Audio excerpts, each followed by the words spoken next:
মেয়েদেরকে হাফেজা বানালে বিবাহ শাদীর পর তারা স্বামী সংসার ও ছেলে মেয়েদের ঝামেলা নিয়মিত তেলাওয়াত করতে পারে না, ফলে কোরআন মুখস্থ থাকে না। এতে গুনাহগার হবে কিনা কিংবা হাফেজার মর্যাদা পাবে কিনা? অনেক পুরুষের ক্ষেত্রেও এটা প্রযোজ্য। কোরআনে কারীমের মুখস্থ করা সওয়াবের কাজ, অনেক বড় মর্যাদার বিষয়। কিন্তু মুখস্থ করার পর যদি কেউ ভুলে যায়, সে ভুলে যাওয়াটা যদি অবহেলার কারণে হয় তাহলে অবশ্যই গুনাহের বিষয়, গুনাহগার হবে। আর যদি অবহেলার কারণে না হয় তাহলে গুনাহগার হবে না। অনেকে বলে মেয়েদের হাফেজা বানানো ঠিক না। কেন? কারণ তারা পরে ভুলে যাবে। এই কথাটা সঠিক কথা না। কারণ অনেক মেয়ে আছে যারা হাফেজা হওয়ার পর বিয়ে শাদী হয়েছে, বাচ্চা কাচ্চা আছে, তারপরে তাদের ইয়াদ আছে। বিষয়টা নির্ভর করে যে সে আসলে কতটা সিরিয়াস। সে যদি কোরআনকে ধরে রাখার জন্য সচেষ্ট থাকে তাহলে ইনশাআল্লাহ সে ভুলবে না।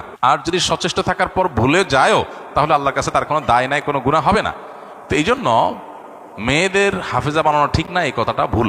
বরং যেটা সঠিক কথা সেটা হলো তাদেরকে হাফেজা বানানোর পাশাপাশি হিফজুজ্জার জন্য তারা ধরে রাখে, সেইটা তাদেরকে বোঝাতে হবে এবং সেটা চেষ্টা চালাতে হবে। বাস, এরপরও চেষ্টার পরও যদি না হয় তাহলে আর কোনো গুনাহ হবে না ইনশাআল্লাহ।